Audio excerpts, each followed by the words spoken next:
Olá, Ricardo Cusiol, com conteúdo que te ajuda a ter sucesso nos seus projetos com polímeros de engenharia. Hoje o vídeo vai fechar essa série, essa última série que eu tenho feito a respeito de aditivação para polímeros, e eu vou falar hoje sobre 3 aditivos diferentes, não que são menos importantes do que os que a gente já conversou, ou de outros que ainda existem, né, mas que muitas dos cuidados, muitas das motivações para utilizá-los são semelhantes aos que a gente já discutiu.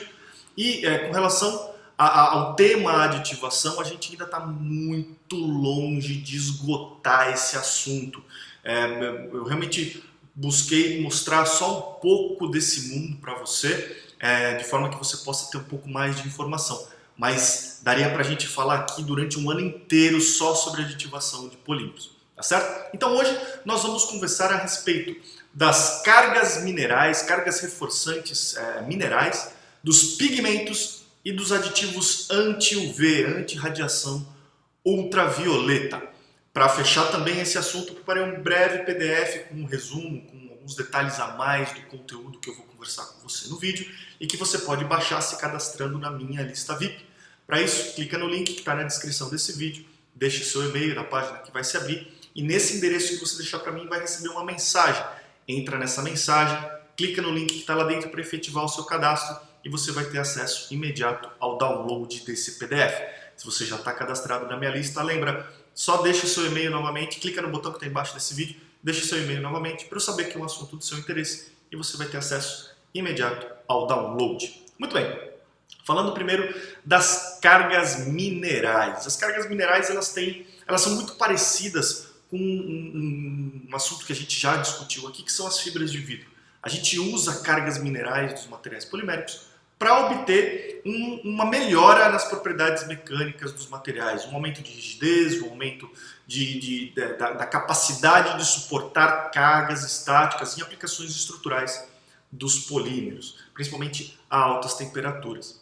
Agora, as cargas minerais, elas, contrariamente às fibras de vidro, elas têm um formato mais esférico, mais próximo de uma esfera. Elas têm o que a gente chama de razão de aspecto muito menor do que as fibras de vidro. As fibras de vidro elas têm um comprimento muito maior do que o seu diâmetro.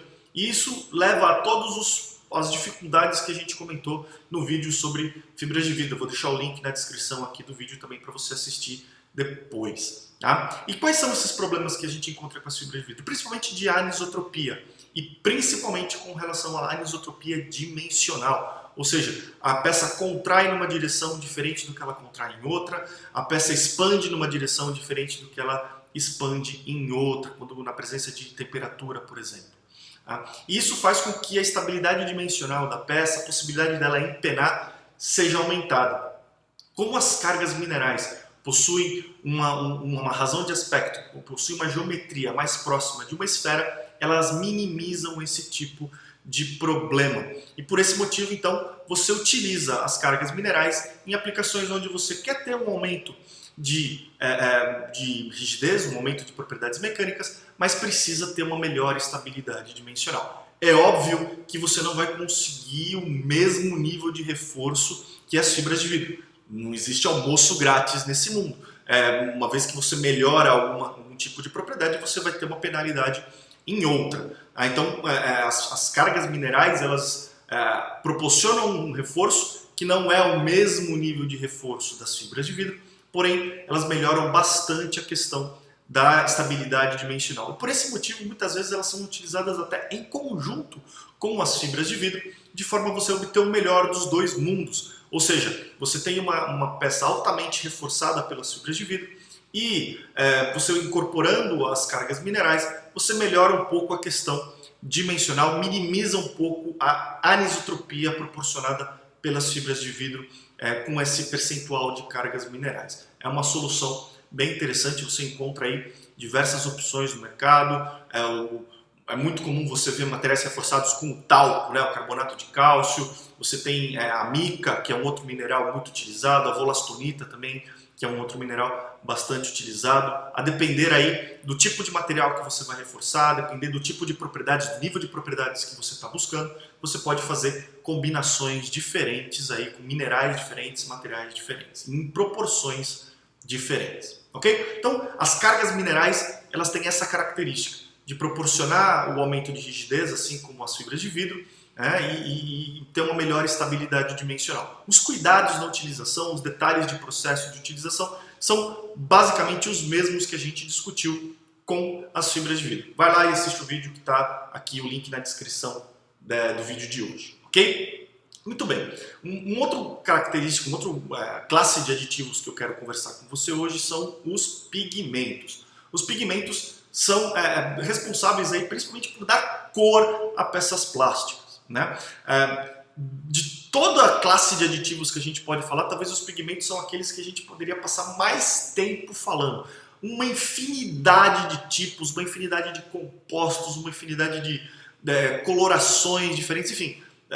Pigmentos são um assunto que dá pano para manga aí para um ano inteiro de discussão. Então, o meu objetivo aqui é contar para você um pouco do que vai além de simplesmente dar cor para materiais plásticos. Inclusive em aplicações de engenharia, os pigmentos eles são menos comuns do que aplicações em geral, né? Uma vez que as aplicações de engenharia elas estão mais preocupadas com a parte mecânica, a parte de desempenho, do que com a parte estética, né? Mas os pigmentos eles têm alguma função associada que não necessariamente é só dar cor.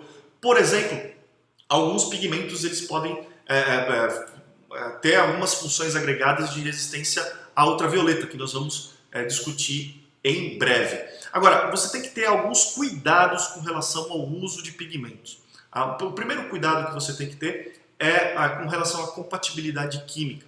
Os pigmentos são apresentados na forma de pó em geral, mesmo quando dispersos em uma matriz polimérica, que são os master batches, que a gente vai falar daqui a pouco, mas eles são pós em geral. E esses pós são compostos químicos, são substâncias químicas que podem ou não ter algum tipo de reatividade com o material que você vai pigmentar. Então, por exemplo, se você vai pigmentar um poliacetal, você tem que tomar muito cuidado com pigmentos verdes, pigmentos azuis, que normalmente possuem cobre em sua formulação.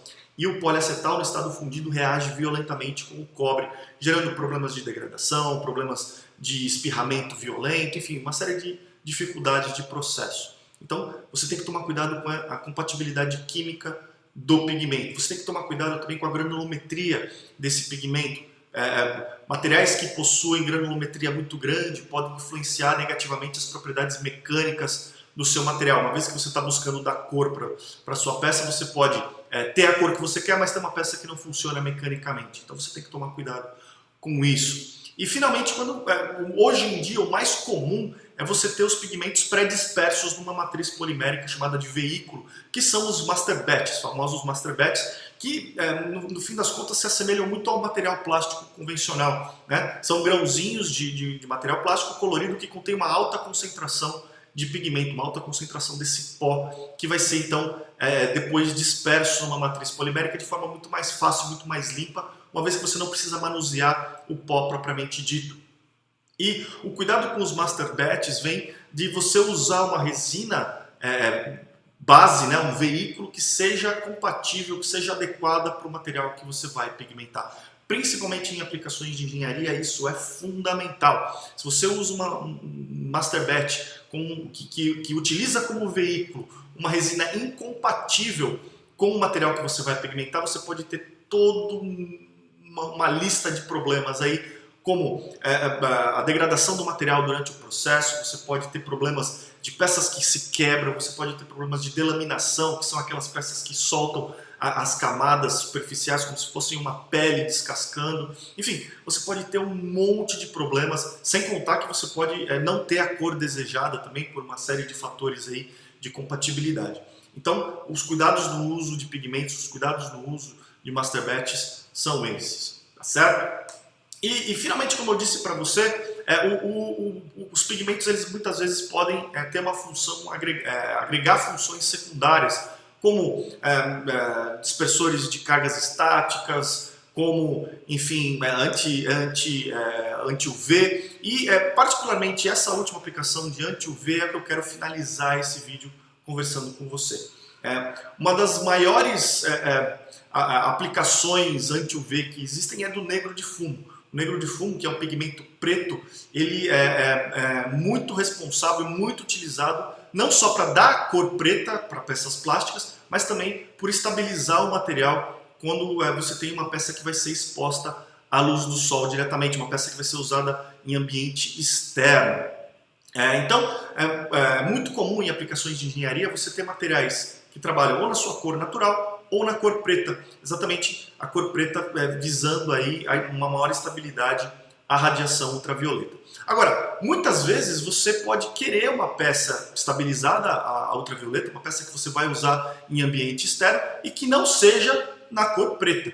E nesses casos existem muitos outros estabilizantes, muitos outros compostos orgânicos que você pode incorporar no seu material e que vão fazer essa estabilização ultravioleta. E isso é muito importante porque, diferentemente de outros materiais de construção, os materiais plásticos são muito influenciados pela radiação ultravioleta. Se você pega, por exemplo, os metais, eles não são praticamente nada afetados pela radiação ultravioleta. Você tem que se preocupar com outras coisas em ambientes externos para os metais, mas não com a radiação. E muitas vezes esse assunto passa batido. E peças plásticas que não são estabilizadas à ultravioleta e são utilizadas em ambientes externos podem literalmente desaparecer, virar pó, virar vapor, simplesmente sumir em poucos dias, em poucas horas, inclusive, a depender do nível de radiação, você pode ter uma peça completamente destruída se você não tomar esse cuidado. Que é um cuidado que muitas vezes passa desapercebido, exatamente por não ser algo natural para outros materiais. Então, existem uma série de outros aditivos que podem ser incorporados aos materiais e que não influenciam na cor do material e que muitas vezes, inclusive, já vêm pré-formulados do próprio fabricante de resina. É muito importante você conhecer e saber que existem esses materiais disponíveis comercialmente para suas aplicações. Tá certo? Então, com isso eu fecho a discussão sobre a aditivação de polímeros. Baixa o PDF, tem alguns detalhes adicionais lá para você explorar. Eu espero que com esse conteúdo você tenha conseguido aí desatar algum nó, resolver algum problema no desenvolvimento que você esteja trabalhando, numa peça nova que você esteja desenvolvendo, ou em algum problema de peças existentes no seu dia a dia que você possa ter encontrado uma luz, ter tido algum insight com relação a esse conteúdo. Estou muito curioso para saber a sua história. Me manda um e-mail, deixa um comentário nos meus canais, no Facebook, no YouTube, no LinkedIn, para eu saber como o meu conteúdo está impactando o seu dia a dia. Me fala também a respeito de outros assuntos que você gostaria de ver tratados aqui nos meus canais, para que eu possa preparar vídeos e artigos que te ajudem a ter mais sucesso no dia a dia. Lembra de curtir a minha página no Facebook, de assinar o meu canal no YouTube, receba conteúdo por lá também. A gente se vê nos próximos vídeos, um grande abraço e até lá!